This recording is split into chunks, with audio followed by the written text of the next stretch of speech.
Greetings, beloved. Thank you for joining us today. Have you ever wondered why so many women are not equipped for marriage?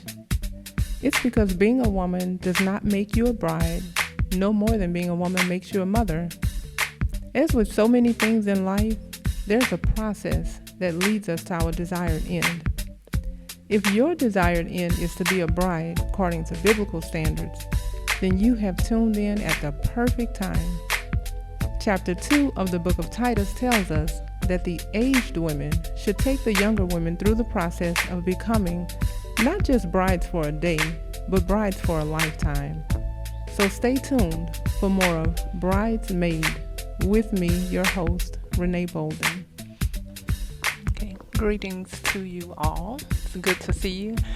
And as I shared with you all the last time that, as we, I guess, discuss new topics, then the following week we'll just discuss that first. And we'll discuss, whatever the new topic was. And so today we're going to start off with that first.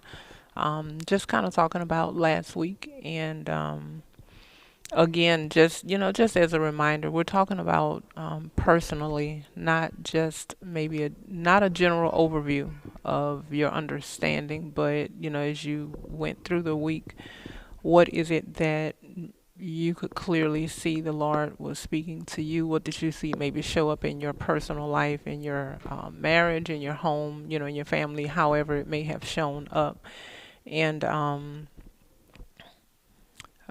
just three of the things for sure. You don't have to necessarily only speak within these three topics, but three things that when I was watching the video, I think it was on Thursday when I was watching it. One of the things, obviously, the title of it was valuing your husband. That was one thing that really stood out. And another thing that we talked about last week was allowing a man to be a man, or allowing your husband to be a husband, or whoever your male authority is, knowing how to allow that man to be a man in your life. And also finding value in your husband or your male authority also allows you to know the value of yourself and prepares you and allows you to be able to pour into the next generation. And the next generation, I kind of given some examples about our oldest granddaughter. And so we're going to go ahead. I think the mic is already ready for whomever wants to get started with that. And we can go ahead get started, whatever your questions or comments are from last week. You can pass the mic to the back. Thank you.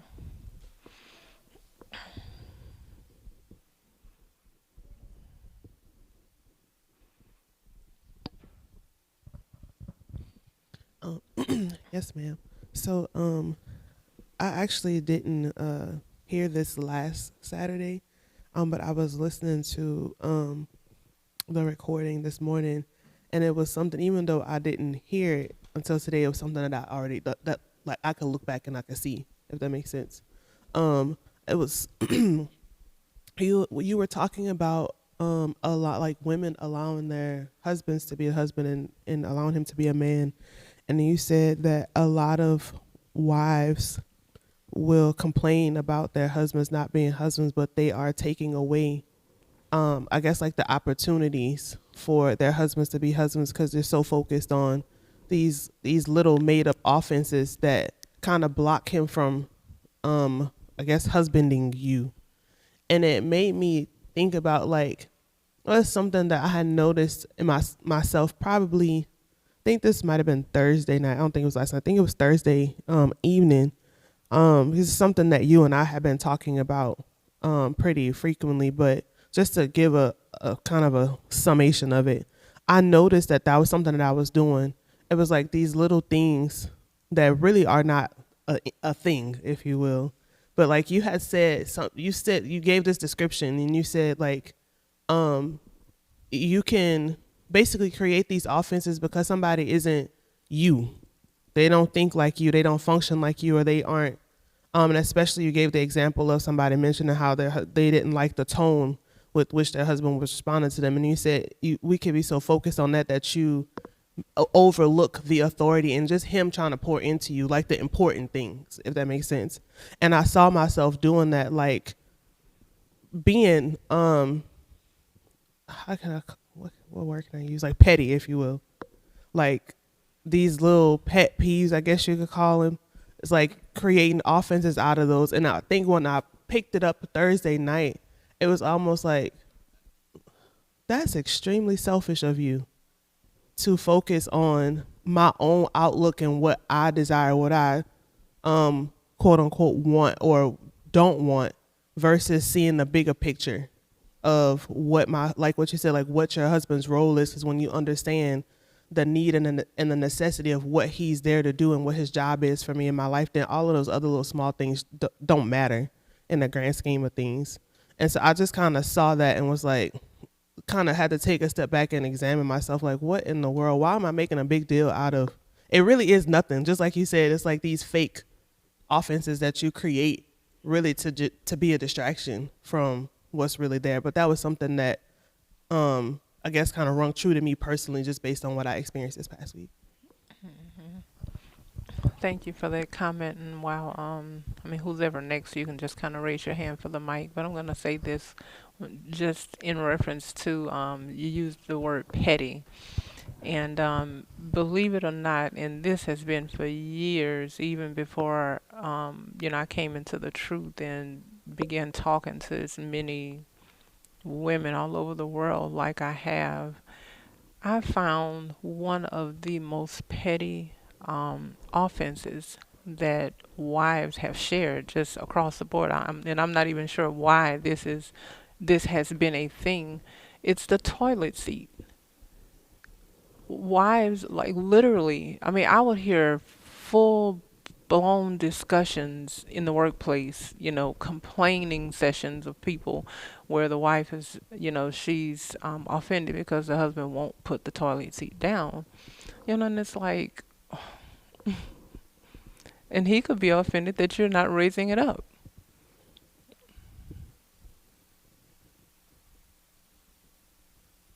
Why is that even a thing? It shouldn't be, but some kind of way, and I'm just saying how petty it can get. How petty it has gotten, and it has been for, because I'm talking decades ago when I first started hearing it. So this isn't something new. And I guess what I'm saying is that if we have it in us to have an issue with authority, if we have it in us to have pet peeves and all of that, the devil will make sure we have something. Kid you not. I heard the one about throwing the clothes on the floor next to the hamper. I've heard that, and I guess my thing is you can go 10 years complaining about it, or you can just pick them up with a smile. Just it's as simple as that. You don't have to try to write a book and do a discovery on why the socks end up on the outside of the hamper. Just pick them up.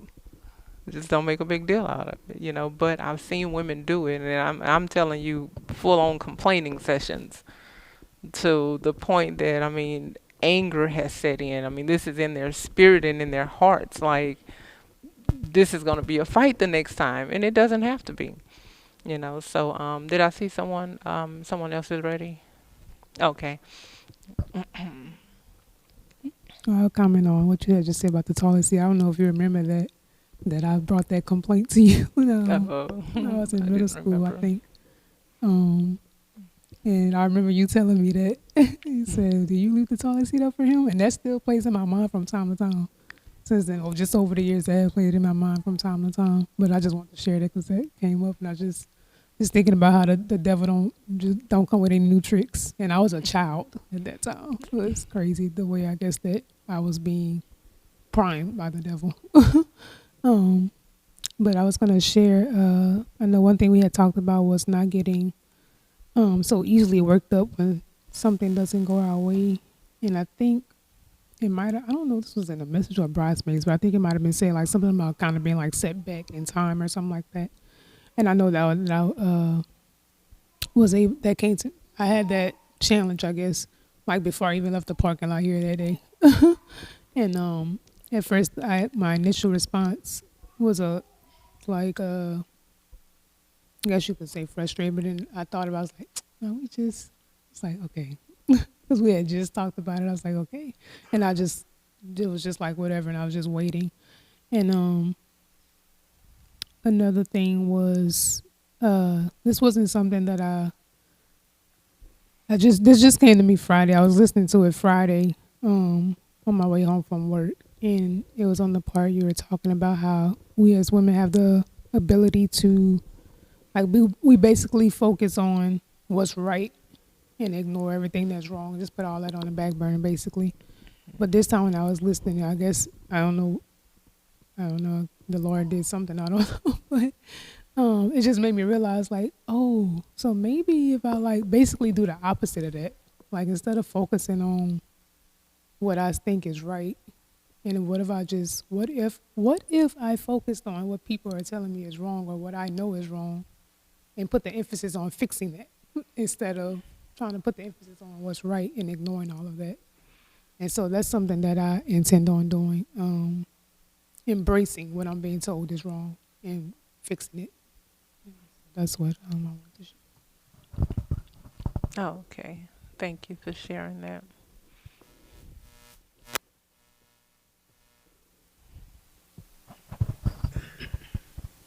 Um, yes, ma'am.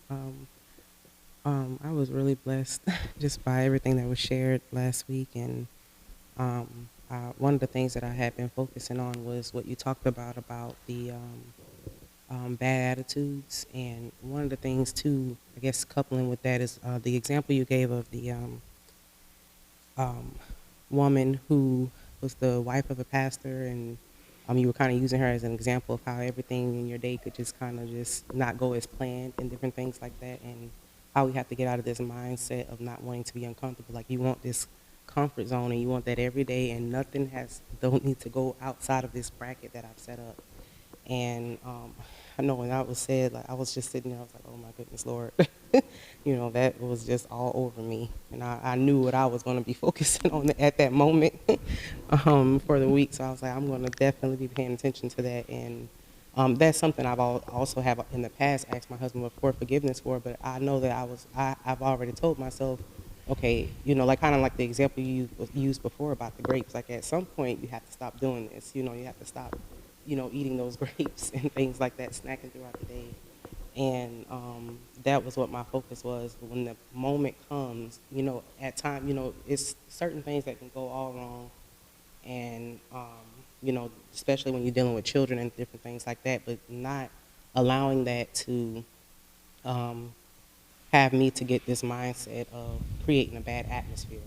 And then my husband's feeling that. And it was something, because I was like, I made a vow. I was like, I am no longer going to do that, and different, because I know that it would come up. It would be like, okay, well, this was an extreme thing that happened, basically just justifying myself in my mind, and different things like that. And I was like, when I made that vow, it's something, because the devil, he will come for you and tempt you and test you.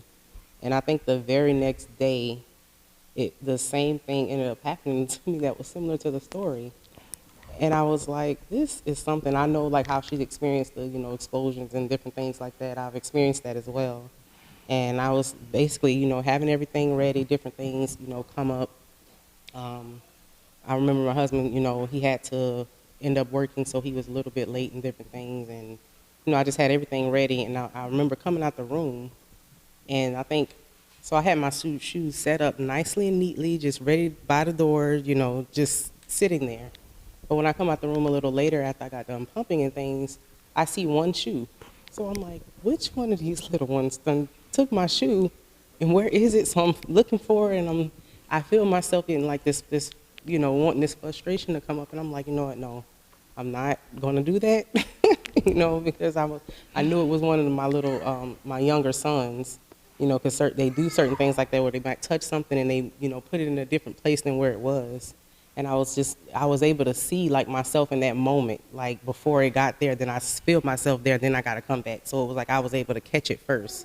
So I was just really grateful for that. And um, as soon as that happened, I found my shoe. So it's like, I was like, that's something. I was like, but I saw how the enemy was like, no, basically trying to get me to go back to that place.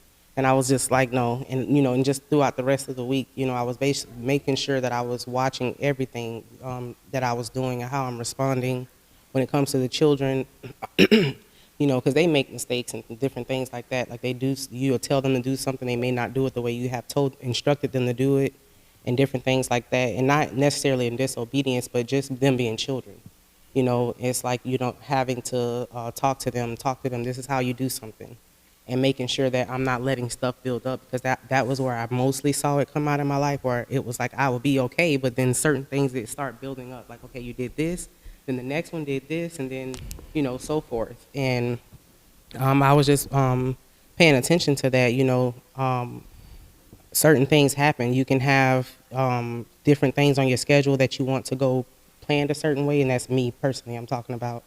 And that may not always happen. Some things may come up or get in the way of that, and I'm not able to do this to-do list that I had, or I might not be able to do everything on my to-do list that I wanted to do, in my personal to-do list, and different things like that. But just like you said, having that ability to be flexible and to be prepared for those things. And also, not only physically so, but just the mindset of it, knowing something might come up and I may not be able to get to this or do this thing that I planned, or also my day might not go as planned, and different things like that, just the timing and everything like that, or something may come up, I may not be able to go here. I might have to go somewhere else. So that was one of the things, and I really, really saw a difference this week, and I was just really grateful that I was actually thinking about that.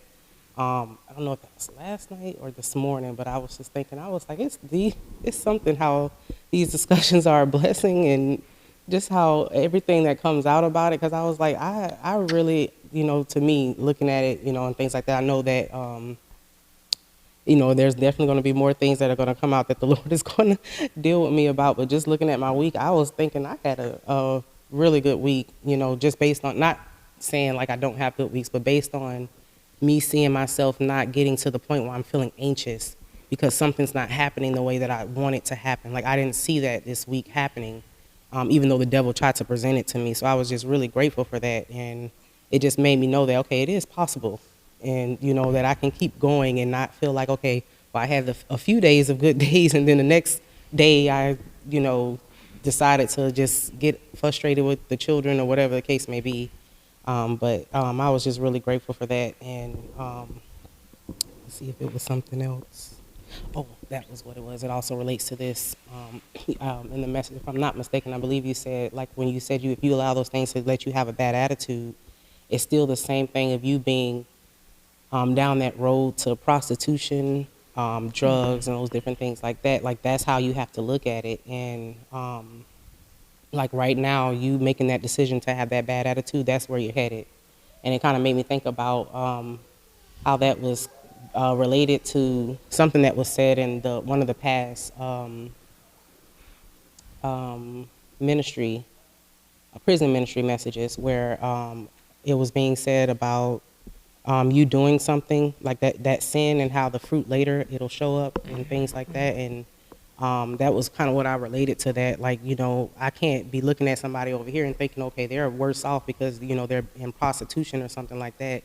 Looking at myself as, and kind of similar to what we just talked about as well, looking at just like, where is this decision going to make me end up down the road? So that was just a real big eye opener also, to not take these things lightly, like how I was, and just thinking, okay, well, it was just this day I just got off because, this thing happened. But you keep doing that. This is the road that the devil has for you, and you're no different from these women who may be doing these things. So I was just really grateful for that being said as well. That was what I wanted to share. Okay, thank you. I was just going to comment on that, and I'm glad you brought up that other comment about, how you having, a bad attitude can lead you down that road, because basically, when something comes up and we're not flexible, um, that whole frustration, throw your hands up, I'm gonna go off in a corner, that's just another way of just exiting real life instead of just dealing with whatever has come up in the moment. And that's what people do when they get on drugs, when they get gambling habits and, prostitution, is they just find another way to cater to their flesh because I don't like what's happening in this moment. This day didn't go the way I wanted it to go. You know, my shoe came up missing right when I was ready to walk out the door and I couldn't get out on time. So you know what? Forget it. I'm not being a mother today. I'm not being a wife today. I'm just going to go off and do my own thing. And that's where people are when they um, end up with these addictions and all these bad habits. It's one time, giving in one time too many to a bad attitude that led to checking out of life and I'm going to do me, as people say, I'm going to do whatever is pleasing to me in the moment. And so we cannot practice that. Don't give ourselves a pass for having a bad attitude because, we think, oh, it's just today, it's just this moment, it's just this situation. But that's not what the enemy have planned for you. And that's why I say, I understand very clearly that the only difference between me and the person who's addicted to drugs or the person who's a prostitute or a person who's addicted to gambling or, whatever, addicted to eating or shopping, whatever it is just the grace of God. That's all. Any one day that I decide that I'm not going to follow him, then I can be on that road to, doing the same thing. Um, and so I was glad you brought that up because I was just thinking, like it's really important that we understand how important it is not to disconnect from reality. Stay there, deal with whatever is going on in the moment, grow from it, and move on with life. Okay, um, let's get the mic to the next person who's ready.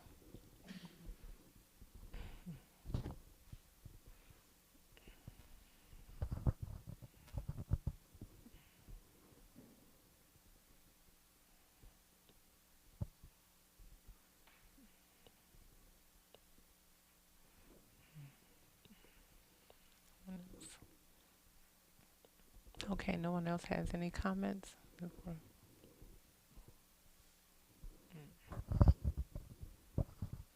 I was really grateful for last week's message as well. And two things I focused on was correction and the way I'm receiving it in front of my daughters, and also the value of having male authority and a husband.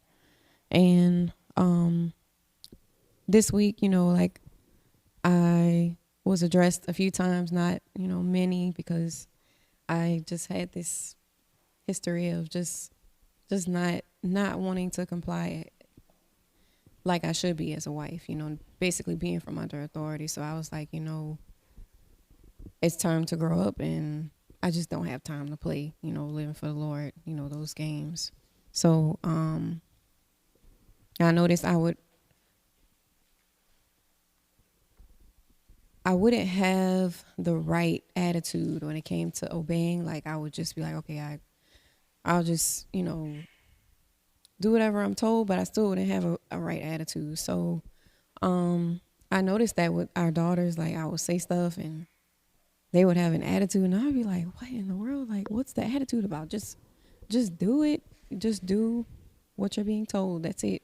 Or, they'll, disobey and stuff like that. So I was like, okay, so that means that I need to get under my husband's authority the way that I need to be in, and also have a right attitude. So I had focused on that, and basically, just pretty much just having a good attitude. Okay, I was stressed about that. Okay, you told me to change that. Okay, I'll take care of that. I'll change that, and not even having a mind, I guess, to be against authority, just not even having an issue, period. Because I noticed, just if I know my place, then it's just easy to just say, okay, this is what I'm being told. This is what is being called for. So just handle it. Just take care of it, and don't have something to say or just have it in my mind. Okay, well, I don't know, just have my own mind about things. And I just noticed that the girls there watching, and like even something this morning had happened, and I was just like, yes, sir. And I don't know. It's just like I could feel all eyes on me. Like, okay, they're watching me. They're really paying attention to my demeanor, even after, how I'm acting, how I'm behaving. And I was just like, I'm going to, continue to make sure that I stay in my place and know that my husband also has a place that I need to hold him to, holding him in reverence and things like that. And also seeing the value of having my husband there, just to correct me and address things, because I notice now, having a mind to run things by him and things like that, I could just see where I am, if that makes sense. Like I can see, okay, wow, I really need to grow in these, different areas. Like these shouldn't even,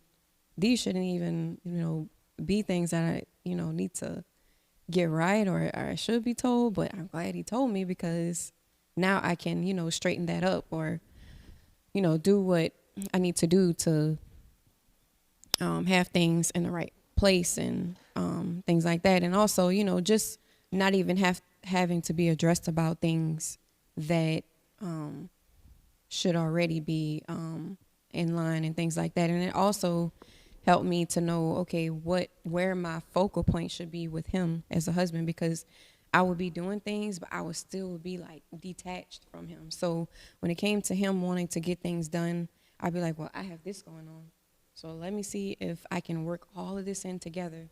But instead, I kind of focused on, okay, well, what does he have going on, and how can I help, while at the same time making sure that I'm staying on top of my responsibilities. And I just really felt a lot more confident as a wife, and available. I don't know, like just making myself available. And I could tell it helped him flow better with the things that he was trying to get done. So those are the things that I had focused on from the message from last week. Okay, thank you for that. And I was gonna just comment just real briefly while the next person is getting ready to share whatever comment.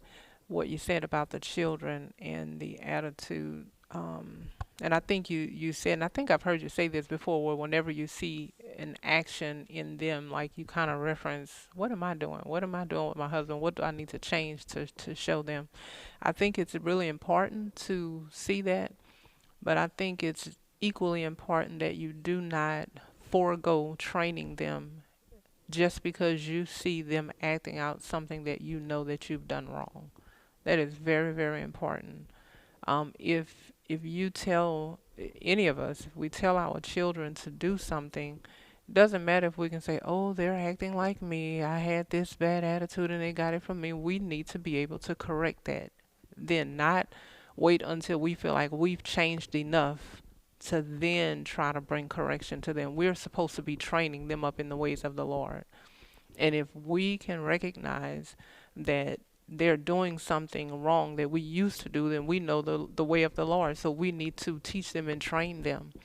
Right now, our granddaughter, Claire, that we have, she's in this phase now. Of course, she's, starting to walk and explore more, and she's just more aware of her surroundings altogether. She's just, in this phase where she has to learn boundaries. It is absolutely necessary for her to learn boundaries. If she does something right now that I don't want her to do when she's 2 and 3 years old, I absolutely have to get get the point over to her. I think I was at one of the sisters' houses, and it was, I think, three or four of us in the living room, and she kept trying to go for my computer, and I had to keep redirecting her. Now, at that age, to me, when children are that young and you're training them, I just redirecting boundaries, whatever. This is not discipline to me, in the sense that they're not fully comprehending this idea of rebelling or going against your authority. You know, they just know I want this, and if you don't stop me, I'm just going to get it. And so they have to have boundaries. You have to redirect them. You have to let them know, you know, what's okay, what's not okay. And it's no different as our children, the older they get, we can't just not train them just because we see them displaying behavior that we've displayed at one point. That does not give them a pass, no more than it gives us a pass. We can't say, oh, well, my mom acted this way, so that's why I'm the way that I am. Okay, and Jesus Christ died on the cross so you can be different. That's where we end that, and we don't just stop at we're just doing something wrong, and so let's just keep going, and we'll just keep passing that on to every generation and giving them a pass. So I just wanted to kind of comment on that we have to make absolutely sure that while it's important to recognize these things, the importance of it is to be able to train them in a better way. You know, so we don't just give them a pass and allow them to just do something that we know is displeasing to the Lord. You know, and that's a part of us keeping the home in order. That's a part of us even finding the value in our husband, in that we in turn are carrying out the vision. Every man wants his home in order. Every man wants his children in order. Every man wants to know that his wife is on his team and helping him to carry that out. Now, if the children are just flat out rebelling, then husband and wife come together and they figure out a way to fix it. But the one thing he does not want is to know that there are two different households, because my wife is not on my team and then she has the children doing something else and we just have chaos going on. You know, so that's really, really important to do that. Is the next person ready to comment?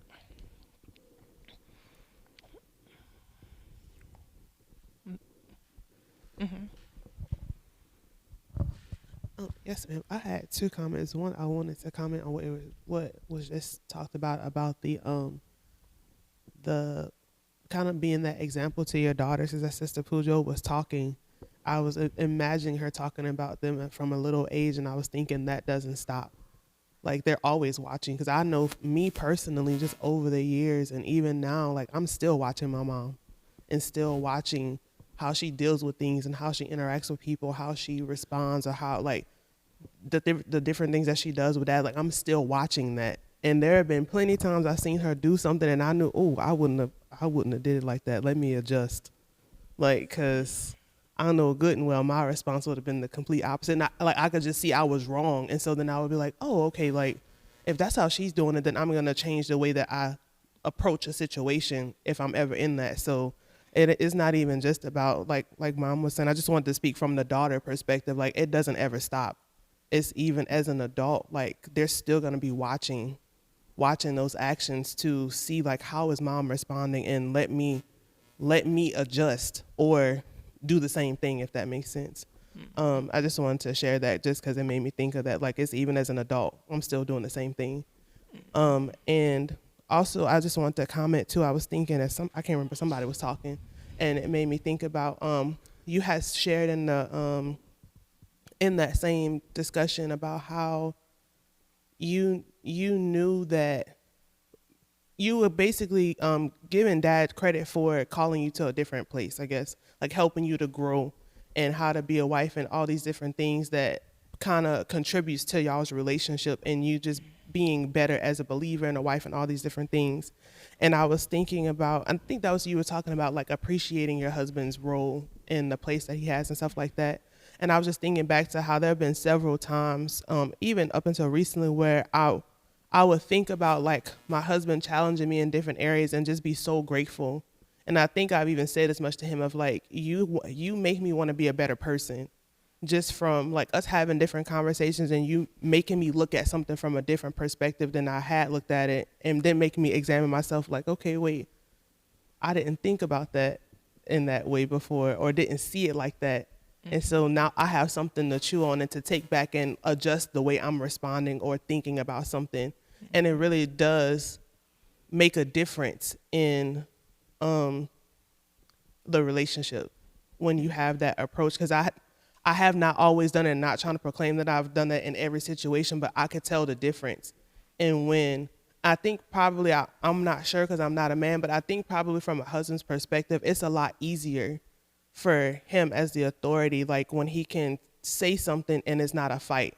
You just take that and then you make the adjustment. And so then he's like, almost like okay, we're going in a direction that's not going backwards, where this is going to be a war. You're just taking what I'm saying and we can move forward as a unit, knowing I can be confident knowing we on the same page. I guess that's how it feels to me anyway. So I just wanted to comment like that. I could attest that when you said it, I was like, that is so true. That when that relationship, because you were talking about the difference between the relationship with you and your husband versus the sister and friendship, and how even you might have friends that might challenge you per se, but it's not the same as when your authority is challenging you and you have to take that. Because you were talking about how like when a friend does it, it's optional. Like, okay, well that might just be your opinion and I could just carry on with what I think is right.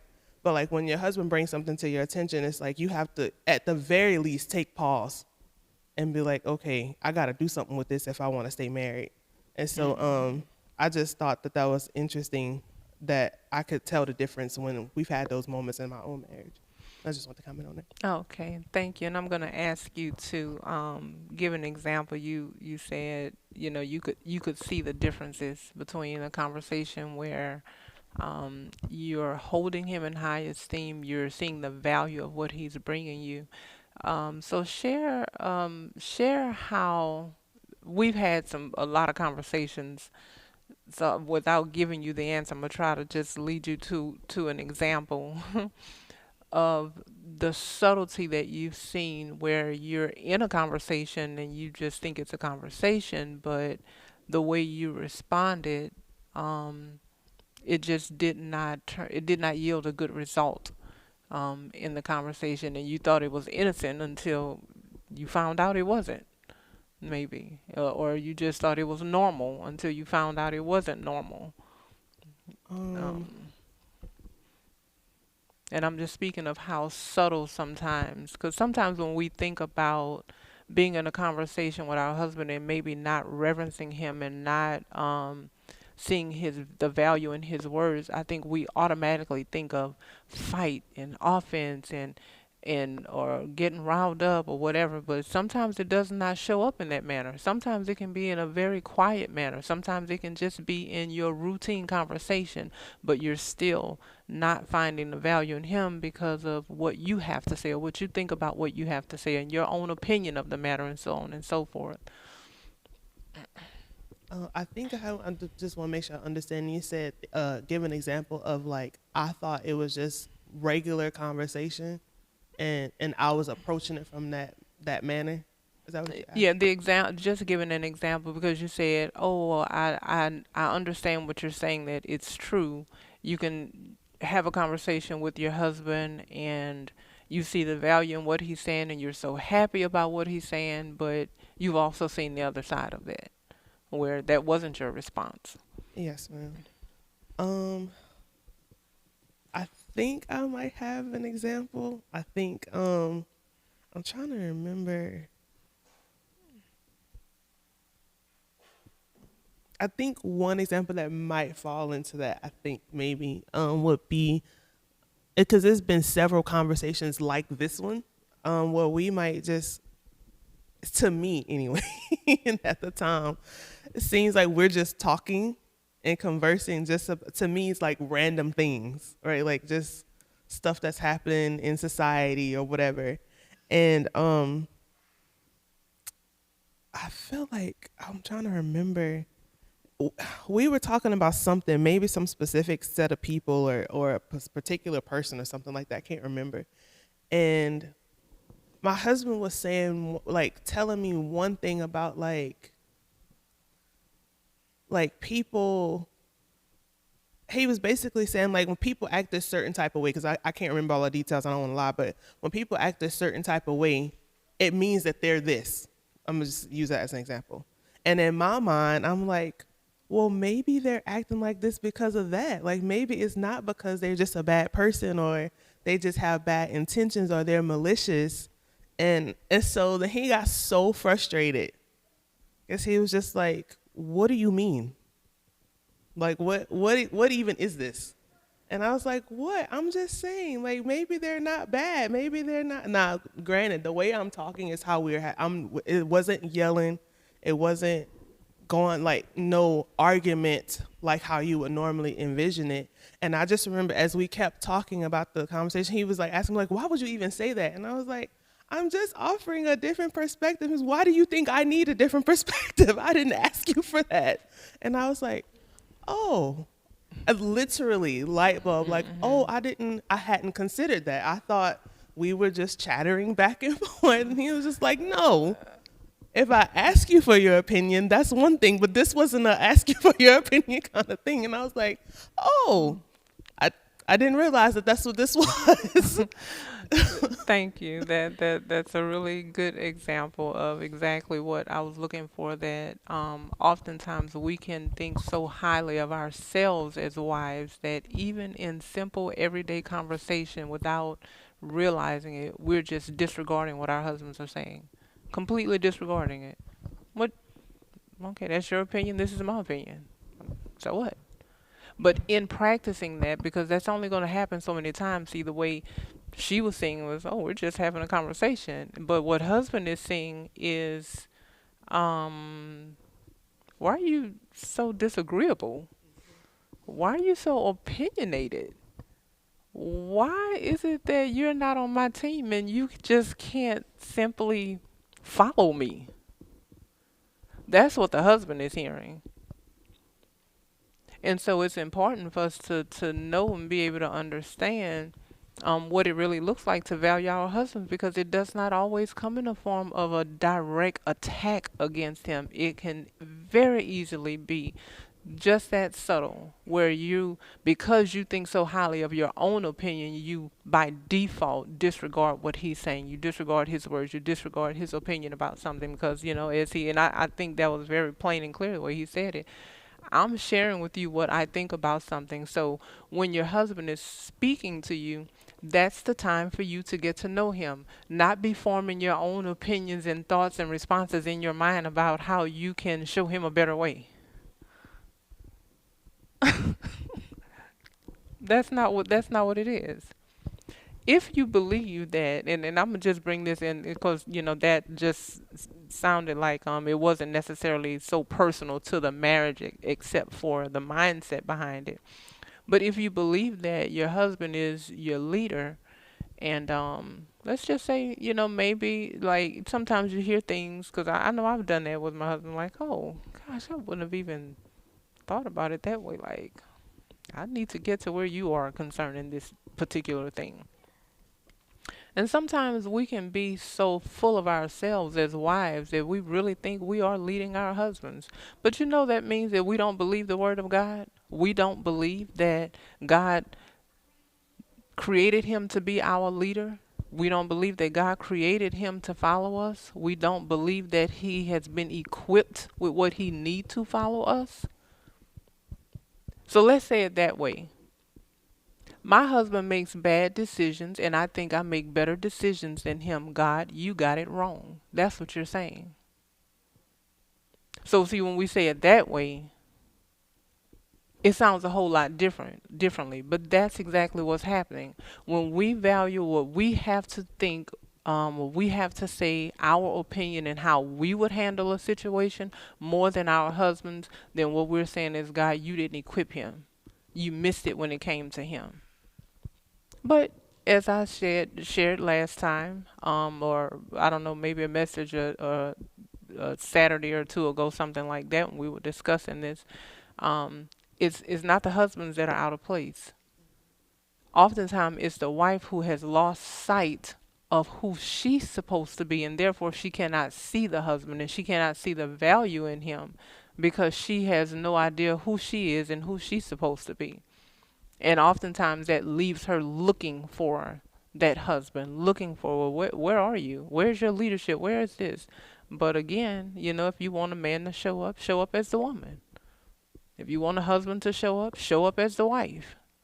Otherwise, you are completely taking that opportunity away from him to be that to you. It doesn't mean that it's not him. It doesn't mean that he hasn't been designed to be that. It doesn't mean that he's not equipped to do it. But you are taking away that opportunity for him to be that to you and for you to experience that. So I was kind of glad you brought that up. And just before you said, there's another side to it, I was going to ask you, well, talk about the other side to that, because I see the subtlety in how we can, like I said, very easily um, lose sight of the value of what our husbands are saying, because we're really just too into ourselves, and we miss a lot of his leadership and a lot of his pouring in. And like, you could, me personally, I think you could very, very easily use the word leadership interchangeably with correction, because that's all he's doing, is he's leading you in the right way. Is the next person ready to comment yet?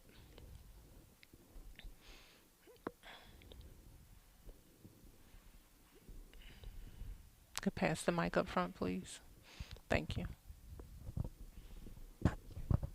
I was really grateful for the message. And something that caught my attention, because I know that my dad has told me this before, but you were talking about how one decision can lead you down a road that you don't want to go down, or back to the past.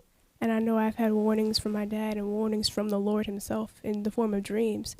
And so I know this week I saw that, and I know I need to do better in that.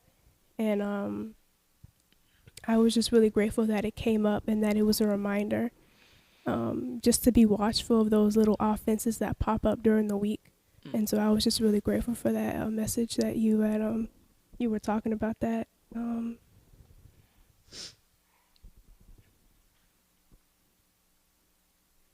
I think that's all I had to say. Okay, thank you. Next comment.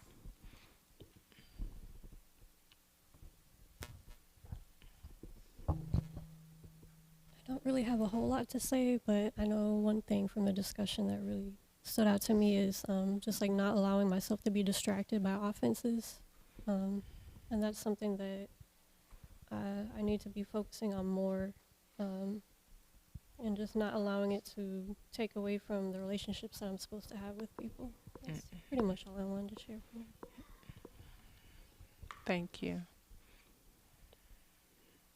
Anyone else ready to comment? And I think that's very important too, in the broader perspective, in that being distracted with offenses can definitely hinder relationships across the board. The next comment, because if we're so focused on what we think somebody is doing wrong, we're so focused on whatever our little pet peeves are and our inconveniences and things like that, then we'll miss really getting to know people. Because I can promise you, if I chew my gum too loud, there's more to me than that.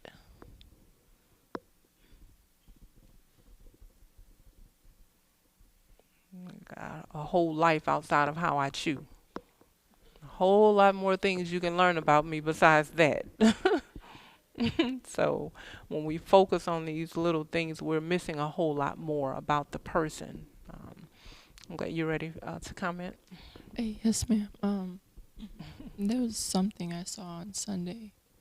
So me and my mom were getting ready to go to church, and like everything was put out, and we got in the car, and then she said the egg cartons. So I ran in the house. I was looking for them. I just couldn't find them because she had put them somewhere else. I just didn't ask her. So like we always keep them on the microwave, and I thought they were there. So I went there and I didn't find them. So I ran back out to the car and was like, "Where are they?" And she said, "They're by the door." I was like, "Oh, I didn't see that." So I guess it's kind of like what Sister Jones shared. Like I just have to be, ready for things to change and just be prepared for those things. That's all I'm gonna share. Okay, thank you for that comment.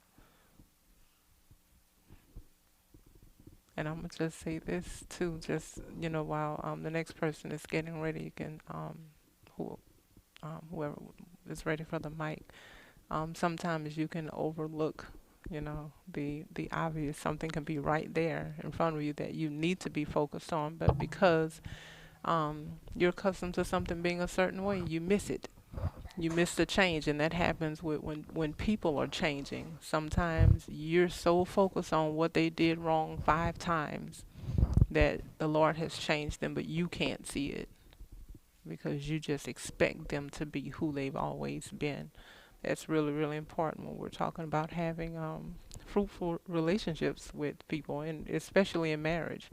We have to be able to recognize change and accept that, because sometimes we just want to keep people where they are. We won't allow them to change in our hearts and in our minds. Um, so, not looking for something different and, overlooking the obvious. Anyone else have any other comments before we move on in the discussion?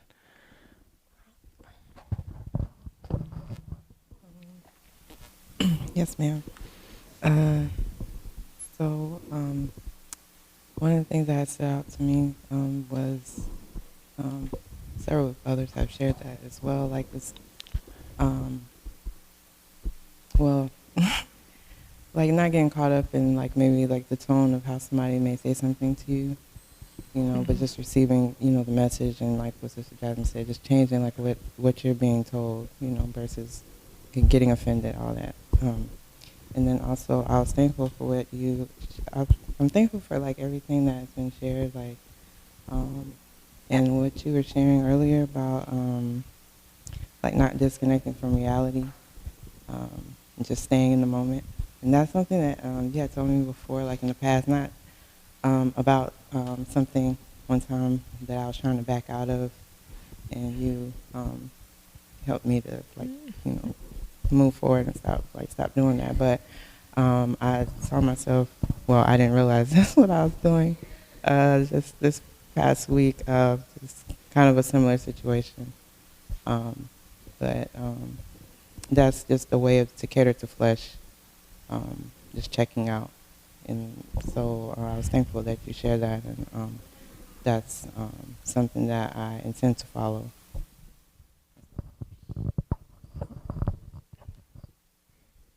While she was talking, something totally unrelated, but something that was said previously came to mind. When I think Sister Pooja was talking about it, or maybe Sister Jones, talking about like you had said to make sure that you tell your children how good of a dad that they have. And it took me coming in this ministry for somebody to actually say something good about him, the dad I have.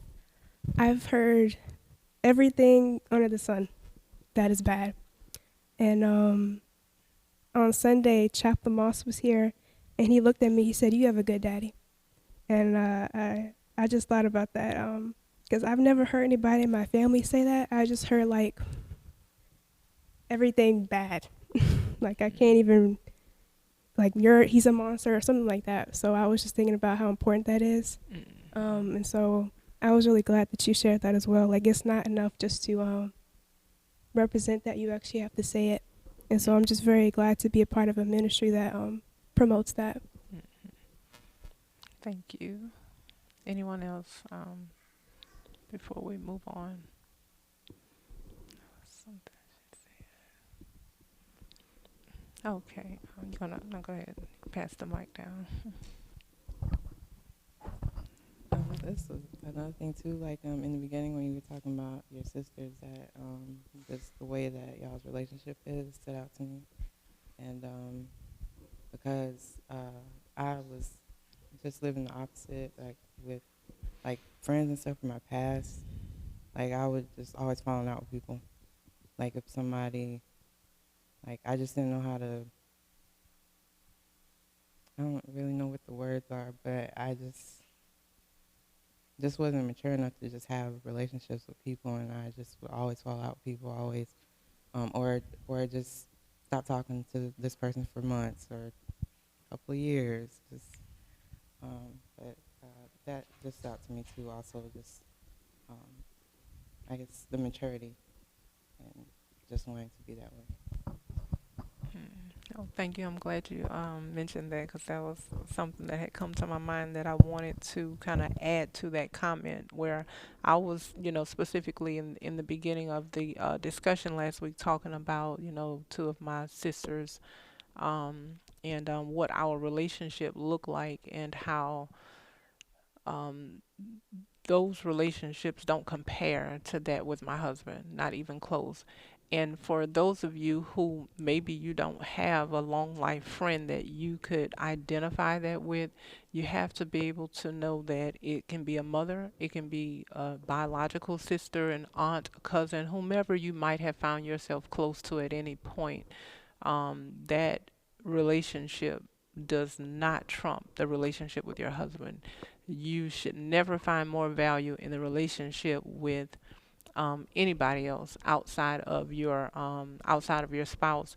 And I'm just gonna kind of continue talking, and I'm gonna say this. I thought about a conversation between two women some years ago, and the one woman says to the other, just talking about marriage, and she says that a wife should never put her husband in a position to choose between his mother and the wife. Now, of course, um, her thought was that he should always choose the mother over the wife. And we know that's not biblical. It doesn't matter how the world sees that. It does not matter how noble to some people that might sound. But when you stand before the Lord and you make your vows, you're making it to your spouse. That Bible makes it clear that the husband is supposed to leave and cleave. So that's something, and I just thought about that in relation to how people can think that, this relationship is supposed to trump that. And, I think it's an admirable thing that a son will respect his mother, will take care of her, as the Bible instructs, will just simply be a son. But those are still two different relationships. And I don't think, number one, we as believers, I think we need to know the proper standpoint, which is that's just not the way it's supposed to happen. If the Lord said that's the way it was supposed to be, then I would accept that wholeheartedly. And I'm not going to try to change the word to benefit, how I might feel about it. But that's not the way the word instructs, those relationships to carry out. It's not supposed to be mama first. And then however wife feels, that's just on the back burner. That's not the way that's supposed to play out. And no more should it be that just because you had a favorite auntie or a favorite cousin or favorite grandmother or whoever, might have been somebody in the community that you really got close to. It doesn't matter how close you might feel to them. That relationship does not trump the relationship with your husband, and you as a wife have to make sure that doesn't happen. We are responsible for making sure that that's not the case, and setting these boundaries and keeping people in their place. Anybody who knows me knows very well that they are not going to come between me and my husband. That's anybody. Not parents, not siblings, not children, not grandchildren, not friends. None of they're not. It's not going to happen. By the grace of God, it will not happen. I had one experience with that early on in our marriage where I made a mistake, and in my mind I was not taking sides or choosing sides, but I was. And I said, I'll I'll spend the rest of my life making sure that I don't do that, and making sure my husband knows that I'm his wife and I'm not what everybody else needs before him. And so that's something that we really have to we have to make sure we take the proper stance on that, because while again a lot of people think that way. I mean, some women even marry men based on their relationship with their mother, but in meaning, oh, you take such good care of your mother, and you're so close to her, then I know you're gonna treat me right, type of thing. Which I don't even understand the correlation between that, but people think that way. But we have to make sure we think differently, because if we can be okay with the husband choosing the mother over the wife, then we'll also be okay with our friends and our sisters and our mothers trumping our husband. That's the point that I'm making. We have to make sure we keep everything in a biblical perspective. No relationship trumps the relationship with the husband, and we need to make sure that, if we've done anything that has created that experience, that we need to change that. We need to change it in our hearts so that it will change in our conversation, in our actions, which goes back to the value of our husbands. That, to me, I think that was one of the most important points from last week that we really, really need to see. I think it's important to overall see the value in people. When you're talking about, I think what you were just bringing up a moment ago in your comment about not just kind of falling out with people, and really, I'm not sure. I think you used the word maturity. I think I would couple that with just respecting people. If you respect people and you value people, then you're not looking for ways to just push them out of your life. Then, everything does not have to go your way. And that's the way it should be in marriage as well. When talking about value, like, you really mean something to me, and it's not based on what all you're doing for me. It's not based on that. I really love my husband. I say that I love him, and I think sometimes back to, in the beginning when he would say I was selfish, and in the beginning of the marriage, whenever he would tell me that, I didn't understand, because I was focusing on what I knew about myself, and that was, I will freely give anything that I have. So I'm not selfish, you know. But of course, it encompassed more than that. It went beyond that. It was my ability to think of myself first. My ability to not really pay close attention to what his needs were until maybe after I had missed something, or at the very last minute, or things like that. That was a great part of the selfishness that was playing out in that. I was just more focused on me than I was him. And more focused on keeping the house together, more focused on the children, and that was the selfishness of it, because one of the things that I did not understand fully was that if the marriage is breaking down, so are the children, so is the family, it's all breaking down. So you are not going to be mother of the year if you're not wife of the year. Not gonna happen. You can think that you're doing all the right things with the children, and you're doing your whatever you think. It's not happening that way. It's an illusion. It is an illusion. It's like the person who built their house on sand. There was a house built, but it did not stand.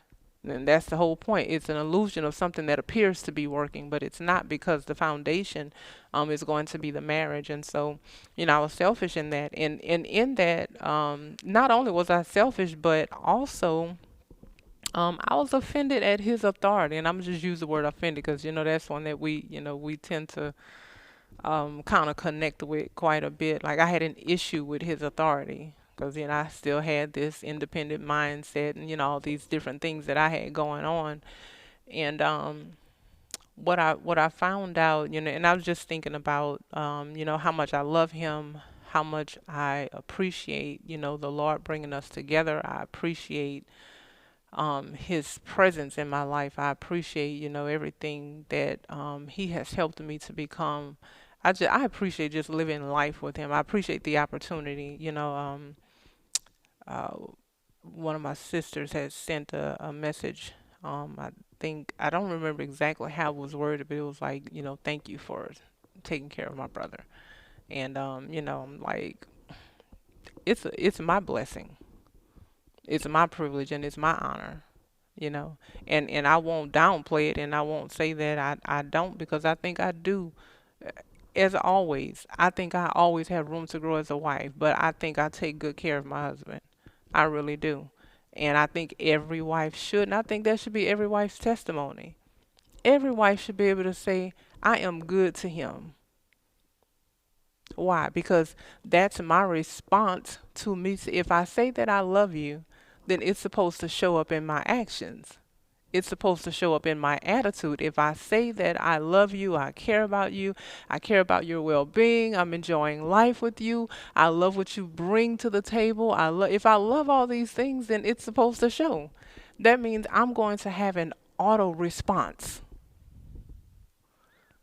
That means I'm thinking of you. I'm going to remind you of this story that I shared where this wife, I think after about 18 years of marriage, she calls me up on the phone one morning. We're talking, and she was like,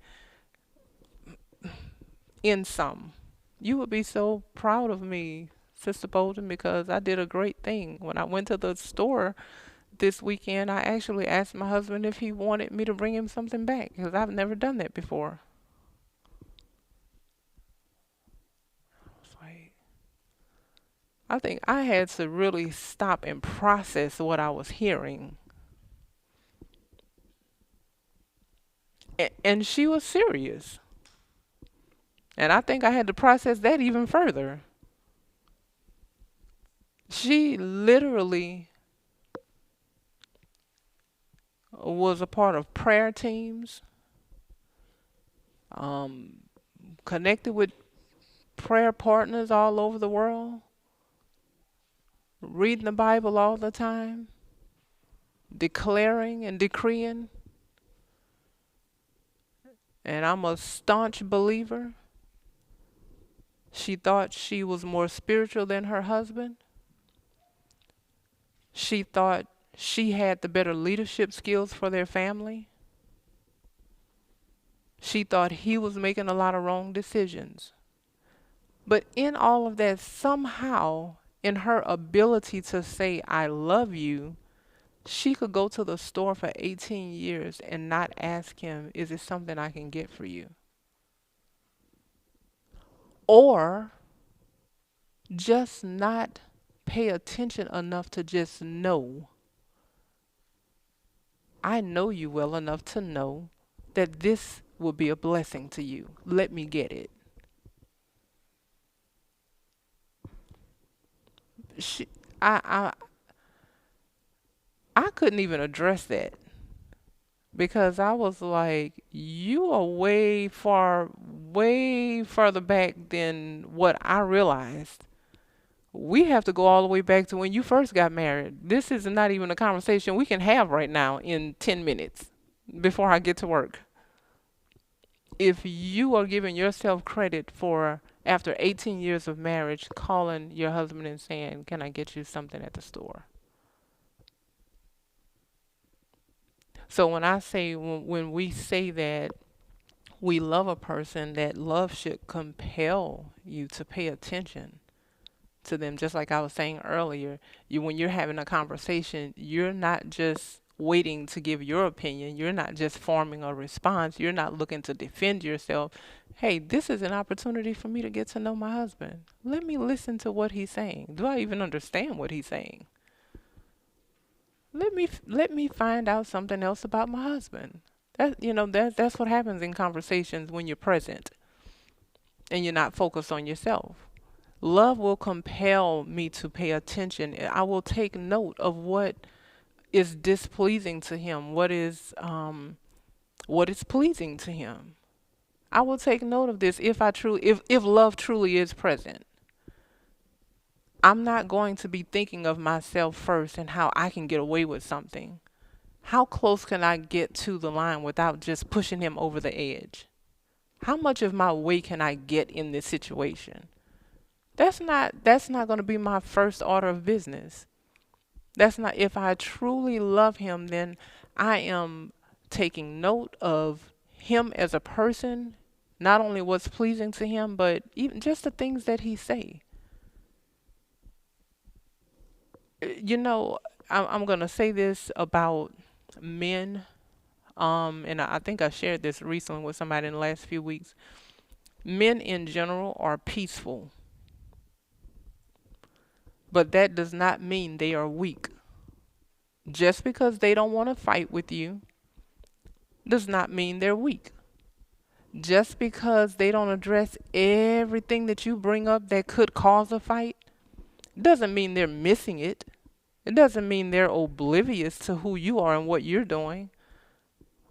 They prefer a peaceful environment. That's just really all it is. They will address what they have to address. They will be the man. But oftentimes, what I have found is that they will just simply say things in conversation in a peaceful manner, and they want you to be mature enough and care enough and love them enough to catch it and just do it. There are women who have called in or wrote in, and they say, my husband walks around beating his chest saying, I'm the man of the house. But you know what I never hear her say? I'm challenging his authority.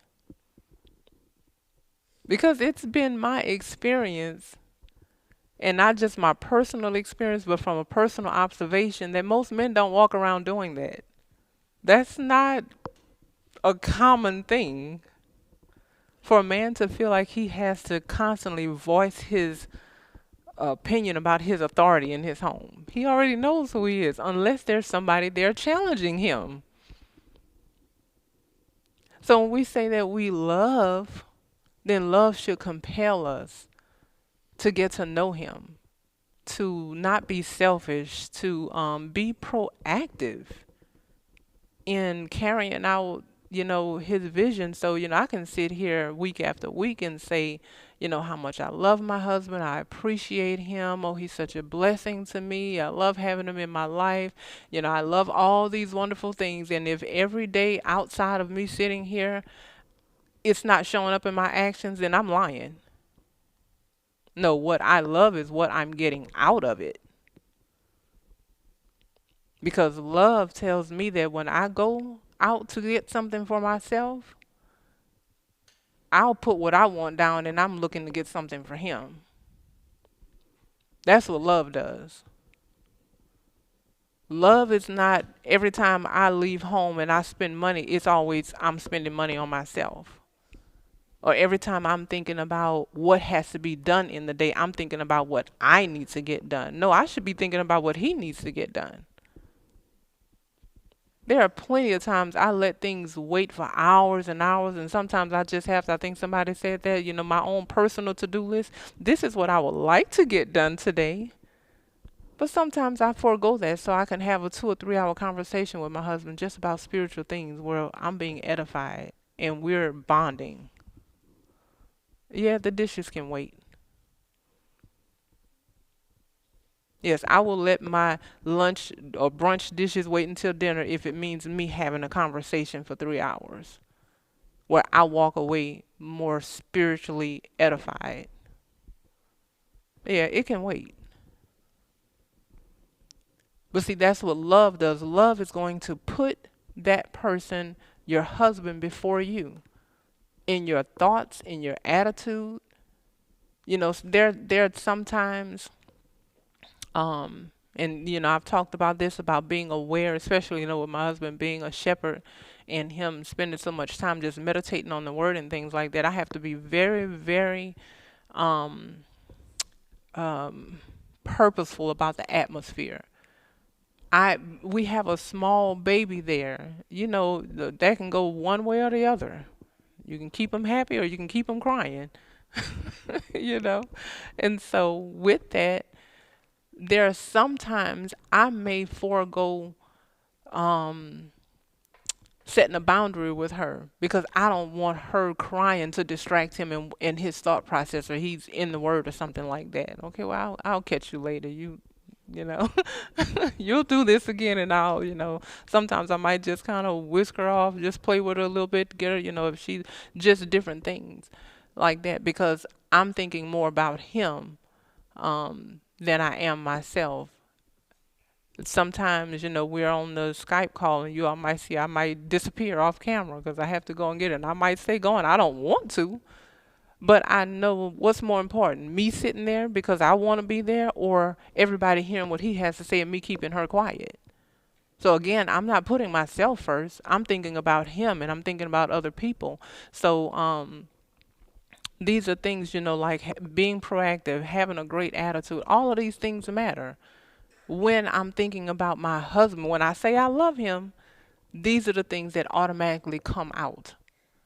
I don't, I don't have to um I don't have to revisit notes from years ago saying, okay, well, what that when I said, what was it that I was doing for my husband that made him happy? No, I'm gonna always be attentive. I don't have to go talk to an older woman to take notes on him when I'm living with him every day and I'm conversing with him every day and I'm paying attention. There's some things we obviously need guidance on, but there are some things that are right in front of us that we miss because we're being selfish, and love is not there. We're saying it with our mouths, but it's not showing up in our actions. And so, as wives, we have to do that because I think about what it looks like. So, when love is present and you're free of offense, these things flow naturally. Flows naturally. I think about when I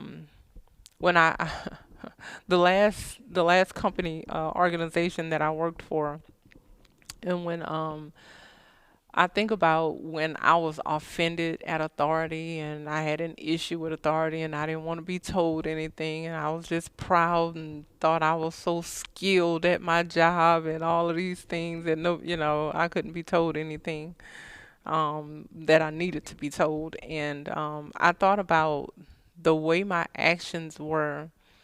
I was restricted in everything. No, I restricted everything. I wasn't being a team member, a team player like I could have been. I was not, I didn't have the best attitude that I could have. I was not being proactive in trying to solve problems and bring solutions to the table, just letting things happen. I see this need to be done, but I'm going to just bring just a little bit, not doing as much as I could. So in all of that, my offense, my issue with authority, my independent mindset, that all by default, it naturally produced a restricted effort all the way around. And that's what we'll see in marriage. So if that's what you see playing out in marriage, where you could have done a little bit more, or I say in marriage, and I'm also paralleling that to your male authority, whoever you're under authority, whoever authority you're under, if you're not married. If you see where, I really could have put a little bit more effort into this, whatever it was I was doing. If I had sat down and thought about that, I would have caught that. I heard him say, I'm down to my last chapstick.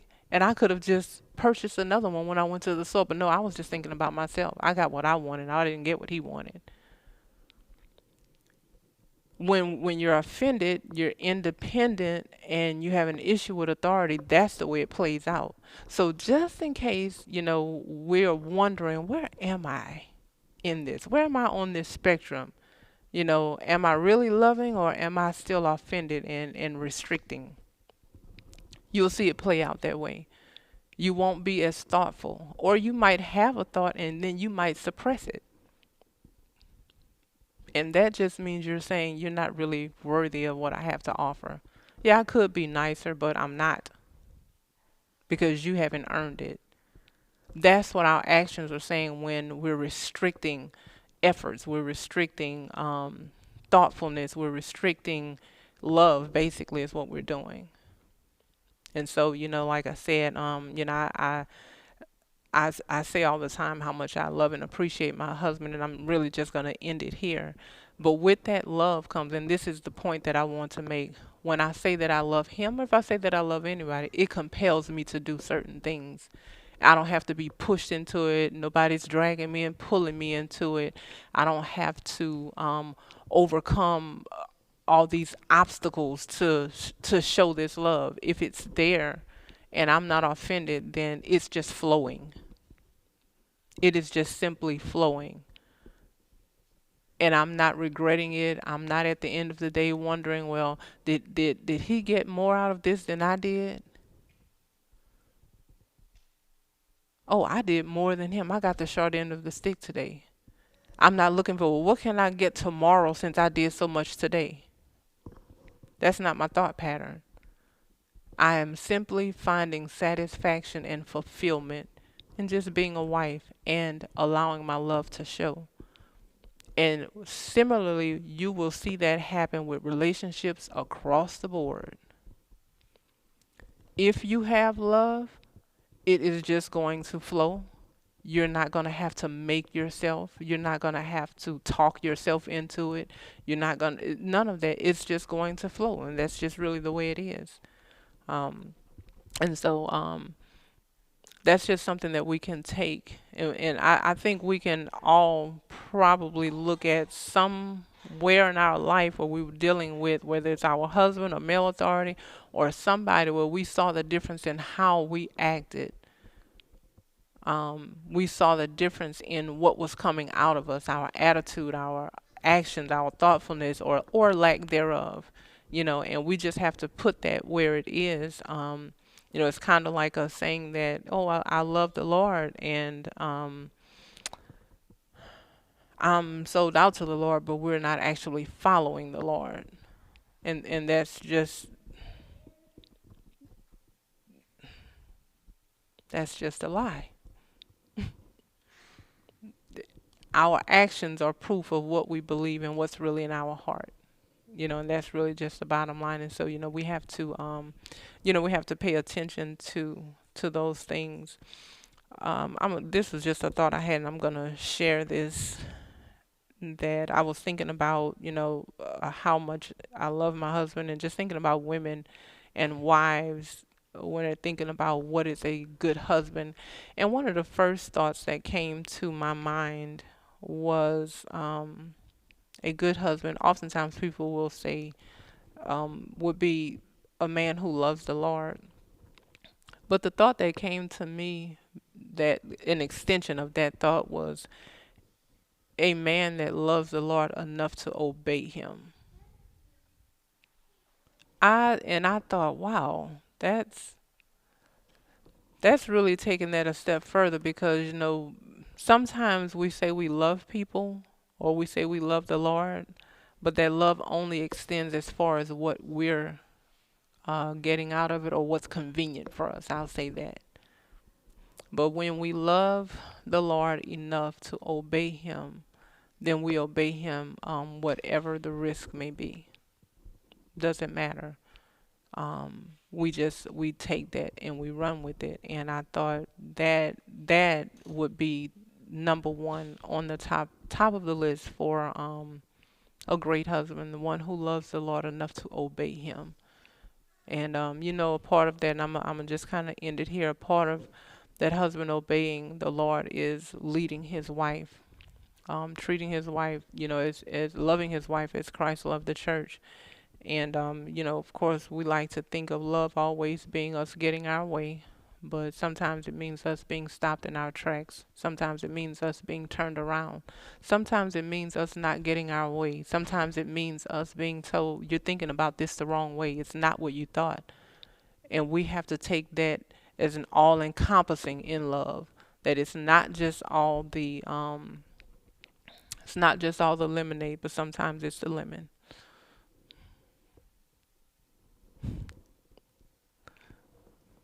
It's not always lemonade. Sometimes it's just the lemon.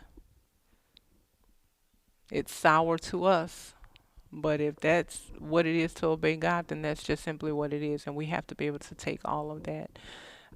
So I thank you all again for being here. And I'm thankful to the Lord for us being able to have these discussions. I surely get a lot out of it. Mostly when I go back and listen to it, because I don't quite hear it the same way when I'm sitting here in this setting. But I do thank God for it. I thank God for the opportunity to serve his people, knowing that I'm serving him by doing that. And I will just say this, that our service should extend beyond our residents. It should extend beyond the people that we feel closest to and those that we love. Make sure we really take Christ's example, that we live our life for other people, knowing that our purpose and our presence in this earth is meant to impact somebody else's life in a positive way. And if we have not done that, at the very least, we need to adopt the attitude so that we can look for the opportunities to serve and serve with a good attitude.